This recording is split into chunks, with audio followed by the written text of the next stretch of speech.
Hello दोस्तों, स्वागत है आपका हमारे यूट्यूब चैनल स्टडी ट्यूब में। दोस्तों, इस वीडियो में मैं आपको top 5 most important question physics जो कि यूपी बोर्ड में बहुत बार पूछा गया है उसे मैं बताऊंगा क्लास 10th के लिए। ठीक है, तो इस वीडियो को आखिर तक देखिए और अच्छा लगेगा तो लाइक कर दीजिएगा। तो सबसे पहला क्वेश्चन है, मानव नेत्र की समंजन क्षमता को परिभाषित कीजिए।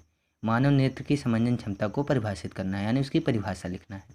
तो देख लेते हैं, चलिए हम सरल भाषा में समझ लेते हैं कि मानव नेत्र की समंजन क्षमता क्या होती है। मानव नेत्र के वह क्षमता जिससे वह वस्तु के स्थिति के अनुसार, सॉरी यहाँ अनुसार रहेगा, के अनुसार अपनी फोकस दूरी को घटा या बढ़ा सकती है। मानव नेत्र की वह क्षमता जिसके द्वारा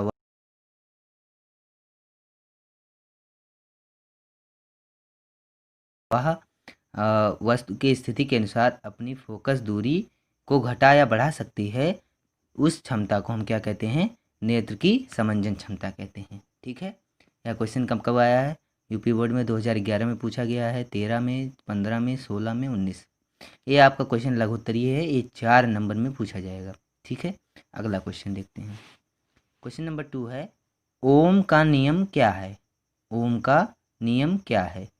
देखिए इसकी इसको कितनी बार पूछा गया है, 2011 में, 12 में, 13 में, 14 में, 15, 18, 19 और एनसीईआरटी भी है। मोस्ट इम्पॉर्टेंट क्वेश्चन है आपके लिए। इसको हम चलिए देख लेते हैं सरल भाषा में, एकदम लैंग्वेज भाषा में देखते हैं। इस नियम के अनुसार यदि किसी चालक के लंबाई, चौड़ाई, क्षेत्रफल विशेषकर ताप में कोई परिवर्तन न किया जाए, यदि किसी चालक के लंबाई, चौड़ाई, क्षेत्रफल विशेषकर ताप में कोई परिवर्तन न किया जाए तो उसमें बहने वाली धारा तथा उसके सिरों के बीच का विभवांतर का अनुपात जो होगा वो क्या होगा? नियत रहता है। क्या रहता है? नियत रहता है। इसे ही हम ओम का नियम कहते हैं। क्या कहते हैं? ओम का नियम। चलिए मान लेते हैं ये हमारा क्या है? ये हमारा चालक तार है। ठीक है, और इसका ये दोनों सिरा है, इसमें धारा आई प्रवाहित है और इन दोनों सिरों के बीच का विभवांतर भी है। तो ये भी अपान आई, यानी इन दोनों का अनुपात क्या हो गया? एक नियतांक यानी कांस्टेंट। क्या होगा? कांस्टेंट होगा। ये कांस्टेंट क्या है? आर। आर क्या होता है? रेजिस्टेंस यानी प्रतिरोध। क्या होता है? प्रतिरोध। ठीक है, यही होता है रेजिस्टेंस। ये हमारा ओम का नियम है। चलिए अब तीसरा क्वेश्चन देखते हैं। तीसरा क्वेश्चन है हमारा, निकट दृष्टि दोष किसे कहते हैं? निकट दृष्टि दोष किसे कहते हैं? इसका कारण तथा निवारण भी लिखिए। यह क्वेश्चन कब कब पूछा गया है? 2012 में, 14 में, 16 में, 18 में और 19 में। तो चलिए इसका आंसर हम सरल भाषा में देख लेते हैं। निकट दृष्टि दोष, ये इसका पहले हेडिंग डालेंगे, इसके बाद इसका आंसर लिखेंगे। ये क्या होता है निकट दृष्टि दोष? तो इसको देखेंगे। इस दोष में मनुष्य को निकट की वस्तुएं स्पष्ट दिखाई देती हैं किंतु दूर की वस्तुएं अस्पष्ट दिखाई नहीं देती हैं, अर्थात नेत्र का दूरबिंदु अनंत पर ना होकर कुछ निकट आ जाता है। यानी इस दोष में क्या होता है? मनुष्य को जो निकट की वस्तु यानी जो पास की वस्तुएं हैं वो साफ दिखाई देती हैं, लेकिन जो वस्तु दूर है जैसे सूर्य, वह उसे नहीं दिखाई देता। और इसका मतलब क्या हुआ कि उसका जो दूरबिंदु है अनंत पर होता है। यानी देखो, जो दूरबिंदु होता है वह अनंत पर होता है और निकट बिंदु 25 सेंटीमीटर पे होता है। तो इसका जो दूरबिंदु अनंत पर है वह उस पर ना होकर उससे कुछ आगे आ जाता है। ये और इसका कारण क्या होता है? इसका 2 कारण है। इसके कितने कारण हैं? 2 कारण। पहला, नेत्र लेंस की फोकस दूरी कम हो जाना, यानी जो नेत्र लेंस होता है उसकी फोकस दूरी का कम हो जाना। या दूसरा कारण क्या है? नेत्र के गोले का व्यास बढ़ जाना। या तो दूसरा कारण यह हो सकता है कि उसके जो गोला है उसका व्यास बढ़ जाए। अब इसका निवारण कैसे करेंगे?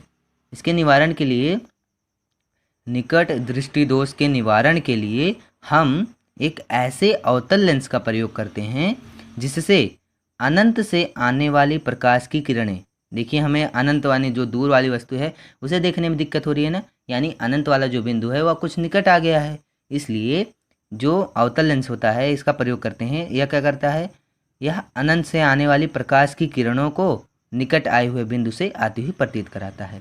जैसे देखिए, ये मान लो अनंत से आ रही है रेज, आ रही है अनंत से, हमारा निकट बिंदु एफ पे आ गया है, ठीक है। तो यहाँ से आ रही है, यहाँ से इसके बाद ये अपवर्तन के बाद इसको यहाँ से यानी बिंदु एफ से आती हुई प्रतीत होगी, ठीक है। यही काम है इसका अवतल लेंस का यहाँ पे, ठीक है। अब हम क्वेश्चन नंबर 4 देखते हैं। क्वेश्चन नंबर 4 है दूर दृष्टि दोष किसे कहते हैं, इसका कारण व निवारण लिखिए। देखिए ये दोनों क्वेश्चन बहुत इंपॉर्टेंट है, ये दोनों साथ में आएंगे तो लॉन्ग में भी आ सकते हैं, ठीक है, 7 नंबर के में। इसलिए इसे तैयार कर लीजिए, अच्छे से इसे पढ़िए। इस वीडियो को आप 2-3 बार अच्छे से देख लीजिए, आपको ऐसे ही याद हो जाएगा। तो पहला, दूर दृष्टि दोष किसे कहते हैं, इसको पहले इसका डेफिनेशन क्या होगा। इस दोष में मनुष्य को दूर की वस्तुएं तो स्पष्ट दिखाई देती हैं, यानी जो दोष होगा वो वस्तुएं स्पष्ट दिखाई देंगी।